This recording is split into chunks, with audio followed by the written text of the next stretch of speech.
过来消息来看，今仔是旧历7月初7，亲娘妈生哦。新地的电视是依照古历来帮囡仔做16岁，嘛用古历来帮囡仔烫卷，这代表讲正是当大人咯。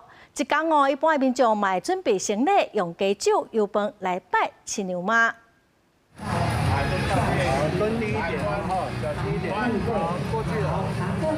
照古历，弄过轿卡，甲囡仔身躯顶代表保平安的卷，由4大人摕落来完成烫卷。各啉饮料代替古历爱用的鸡酒，这是新着做16个仪式。礼拜5旧历7月初7，亲娘妈生一天举办完成仪式，也代表囡仔已经大汉了，未来爱为家己负责。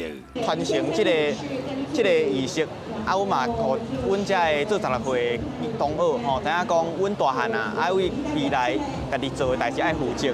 嘛感谢亲娘妈这个12年来的保庇。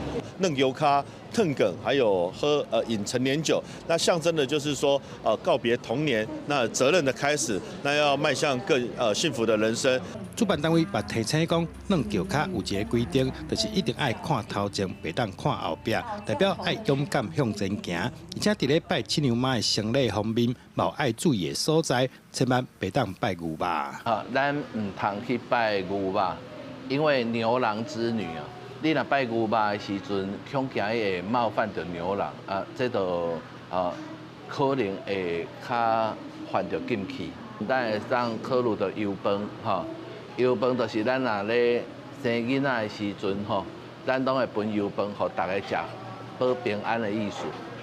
第二就是咱咧拜拜的时阵是鸡酒这就是互怀孕的妈妈会当保身体第三就是咧拜的时阵会当拜胭脂水粉这除了亲娘妈希望家己装甲水水以外嘛比如讲会当帮大家来招来好人缘的意思。今年活动拢总有上千个学生来报名参加，这也是目前北台湾唯一有做16岁仪式的庙司。透过做16，除了互囡仔知影家己已经大汉，嘛则互因未来平安顺遂。